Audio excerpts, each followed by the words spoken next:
You have been looking in the wrong place for the exit. You are standing in the middle of a room and you cannot remember why you entered it. It isn't just forgetfulness, it is that has settled over your world.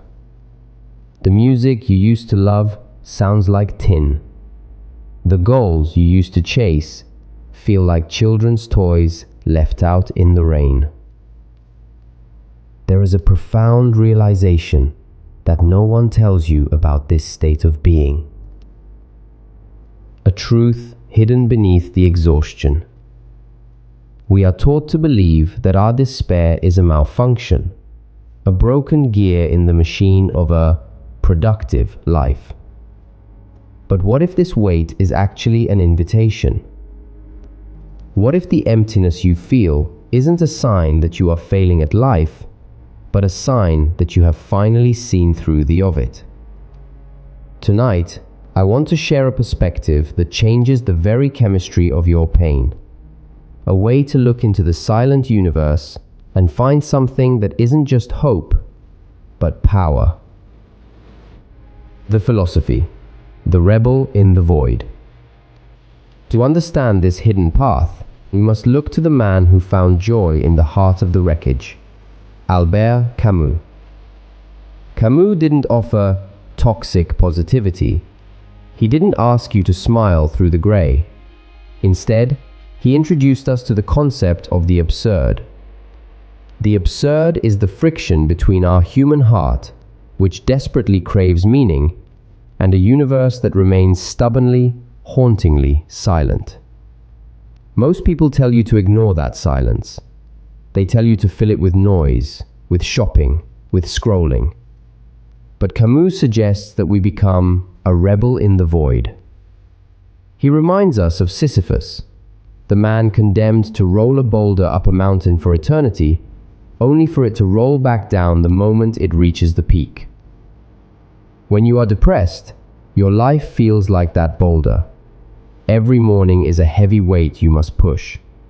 Every conversation is a mountain you must climb. It feels futile because, in your current state, you can see that the hill never truly ends. But here is the breakthrough. The moment Sisyphus turns around to walk back down the hill to fetch his rock, he is to his fate. He knows the task is meaningless, and he chooses to do it anyway. By acknowledging the absurdity of the climb, he breaks the power the mountain has over him. He is no longer a slave to his burden, he is the master of it. The solution, the spiteful joy. If the world provides no inherent meaning, then it also provides no inherent judgment. You are finally free.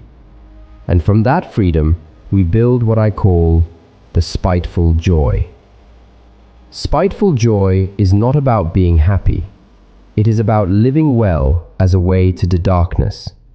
It is an act of rebellion against a universe that expected you to break. We begin this rebellion with the sensory anchor. When the big meanings of life, career, success, legacy, feel like ash in your mouth, you must return to the small, physical truths. Camus found his salvation in the heat of the sun on his skin and the salt of the Mediterranean Sea. What is your anchor? The weight of a ceramic mug in your hands, the smell of rain on hot asphalt, the sharp, cold air of a winter morning. These are not distractions.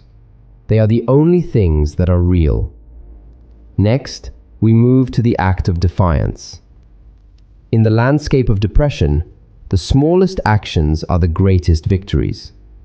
Brushing your teeth is not a chore, it is a revolution. Making your bed is a victory over the void.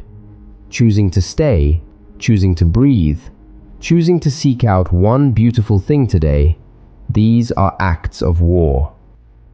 The darkness wants your surrender. Every second you spend alive and curious is a second you are the closing, a heroic rest. The fog may not vanish with the rising sun, but you are no longer a victim wandering within it. You are a traveler who has looked into the abyss and decided to pack a bag anyway. There is a profound, quiet dignity in your struggle. You are carrying a weight that most people cannot see, and yet, here you are, listening, seeking, becoming. The struggle itself towards the heights is enough to fill a man's heart. One must imagine Sisyphus, and you, happy. If this reflection has served as a sanctuary for you tonight, I invite you to join our circle of seekers. Subscribing to our library is more than a click. It is a way to ensure that whenever the world becomes too loud, you have a place to return to. A place where the silence is understood.